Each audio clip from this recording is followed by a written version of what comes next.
Good morning, India. Today there's much news to speak of, but the best part is the breaking news. The news that you need to hear today is that the British are struggling to imperialize the people of India through the East Indian Company. Here's our field agent, Jill, with more information and a civilian on the Here in India, in the middle of a dispute between the native Indians and the British who have come out of nowhere to impose rule here.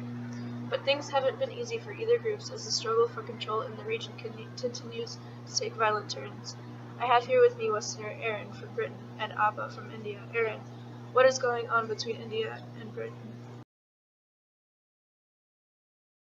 Basically, we're tired of the revolts that these Indians are giving us. We have been good rulers to them, giving them a military protection and education.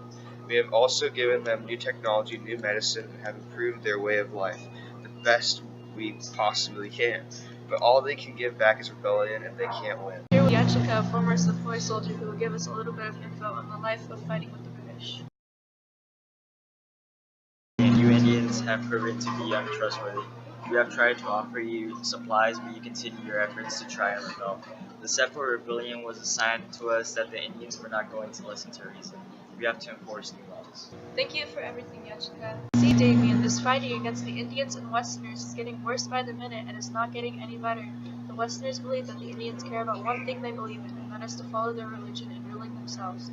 We will be seeing this battle against the two sides for a long time. Back to you in the studio.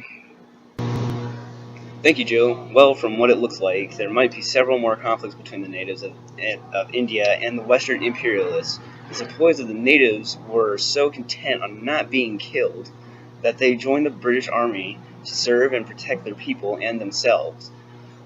That's enough of me for a bit. Let's send it over to Jill for an update and the status of the sepoys. Well, Damien, the Sepoys are more aggressive than they look. We're here with Tara, a Sepoy rebel, on what he feels about the British officials being enslaved. We will revolt to these horrible and unethical leaders by brutally massacring the British men, women, and children to show them. Fuck, dude. Dude, no. My voice cracked. It's funny. We will revolt to these horrible and unethical leaders by brutally massacring the British men, women, and children to show them that we don't want to be ruled by them. We will rally and crush the revolts that the Sepoys are throwing at them. Then we will take extremes by torching villages and slaughtering thousands of unarmed Indians in revenge for their earlier losses. It's starting to get ugly out here, so I'll send it back to you. Well, from what it looks like, there might be several more conflicts between the natives of India and the Western imperialists. The sepoys of the natives were so content on not being killed that they joined the British Army to serve and protect their people and themselves. That's enough of me for a bit. Let's send it over to Jill for an update on the status of the sepoys. It's looking like the British Viceroy in India is governing in the name of the Queen. British officials are holding the top positions in the civil service and army. These Indians, on the other hand, holding most of the other jobs. With Indian cooperating, the British made India the brightest jewel in their crown of the empire. That's all from me, giving it back to you. I have here Jacob, who is a British official, and he will tell us his thoughts on what India represents to him in Britain. I see that India is both a market and source of raw materials for me and my people. Because we like this trait about India, we built an impressive railroad network, and by doing this, we helped ourselves be able to sell our factory-made goods across the subcontinent. This also helped us because we were able to transport our telegraphs into India. The telegraph in India helps us with communication in order. Now here's Chief, the native from an Indian village.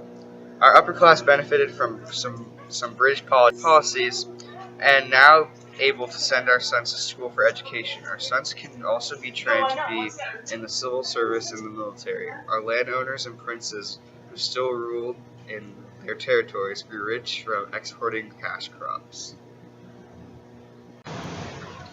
Thanks, Jill. I guess the sepoys just have to try their best to cooperate with the British so no one gets hurt. Breaking news, there seems to be a rebellion starting between the sepoys and the British officers. It seems to be sweeping across northern and central India. Several sepoy regiments marched off to Delhi and are hailing the last Mughal ruler as their leader. Let's send it to Jill, who knows a little more on what's happening down there. Let me just say that on the positive side, our rule is bringing degree of peace and order to the countryside. Our rule is also revising the legal system to promote justice for the natives regardless of their class or caste, so that everyone has an equal consequence for the crime they commit. The railroads that we build are helping the people of India move around the country while the telegraph and postal systems improve communication. The greater the contact we have, the greater the regional differences and national unity that we improve so that the natives could cooperate with us.